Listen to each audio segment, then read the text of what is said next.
அவருக்கு வந்து கால் ஜவ்வு கிழிஞ்சிருக்குதுன்ற பிரச்சனையால் அவர் வேலைக்கெலாம் போக முடியல.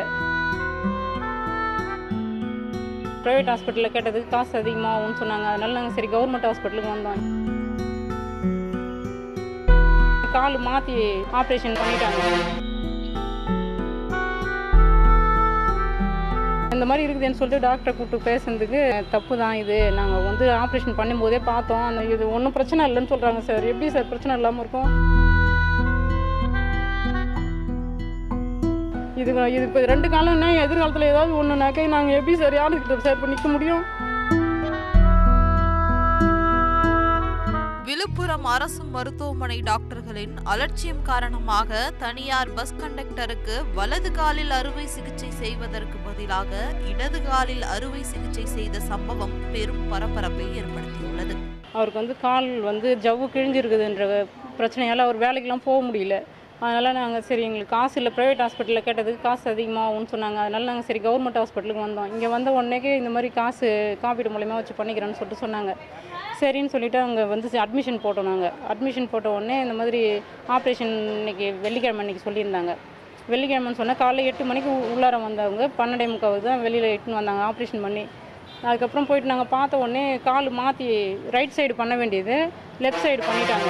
அது அவங்க சொல்லக்கூட இல்லை எங்ககிட்ட வந்து இந்த மாதிரி நாங்கள் மாற்றி பண்ணிட்டோம் அப்படின்னு கூட சொல்லவே இல்லை. அவர் பெட்டில் போட்டு விட்டு அங்கே டாக்டருங்கெலாம் யாரும் வெளியில் வரல, அவங்க கூட இருக்கிறவங்க மட்டும்தான், அந்த வார்டில் இருக்கிறவங்க மட்டும்தான் இருந்தாங்க.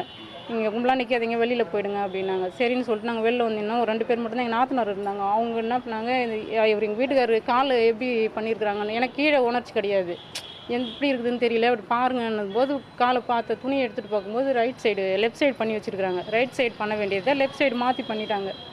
அப்புறம் இந்த மாதிரி இருக்குதுன்னு சொல்லிட்டு டாக்டரை கூப்பிட்டு பேசுனதுக்கு இல்லை நாங்கள் தப்பு தான் இது, நாங்கள் வந்து ஆப்ரேஷன் பண்ணும்போதே பார்த்தோம், அந்த மாதிரி நாங்கள் உள்ளார எதுவுமே பிரச்சனை இல்லையே அப்படின்னு சொல்லிட்டு நாங்கள் கேமரா விட்டு பார்த்துட்டு அனலைஸ் பண்ணிவிட்டு நாங்கள் வெளியில் வந்து ஸ்டிச்சஸ் மட்டும் போட்டுட்டோம், ஒன்றும் பிரச்சனை இல்லை, அவர் 10 நாளில் சரியாயிடுவார், நீங்கள் சரின்னு சொன்னீங்கன்னா நாங்கள் திங்கக்கிழமை நாங்கள் பண்ணி விட்றோம் அப்படின்னு சொல்லிட்டு சொல்கிறாங்க சார். அப்புறம் திங்கக்கிழமை அவங்க பண்ணிட்டாங்கன்னா அவர் எப்படி எழுந்து அந்த 2 காலால் நடக்க முடியும்?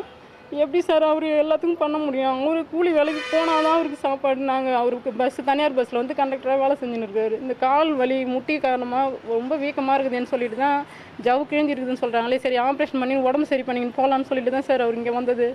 இங்கே வந்த இடத்துல இவங்க இந்த மாதிரி பண்ணி விட்டாங்க. அப்புறம் என்ன சார், நான் அப்பயும் கேட்குறேன், நான் உங்களுக்கு தெரியும் தானே சார், நீங்கள் டாக்டராக இருந்து இப்படி படித்து ஒரு ரிப்போர்ட் கையில் இருக்கும்போது நீங்கள் இப்படி மாற்றி பண்ணிட்டீங்களே, இதெல்லாம் ஒரு சாதாரண விஷயமா, இது சாரி சொல்கிறீங்களே சார்னு கேட்குறதுக்கு தப்பு தான், நாங்கள் பண்ணிட்டோம், எங்களால் ஒன்றும் பண்ண முடியல, நாங்கள் இது ஒன்றும் பிரச்சனை இல்லைன்னு சொல்கிறாங்க சார். எப்படி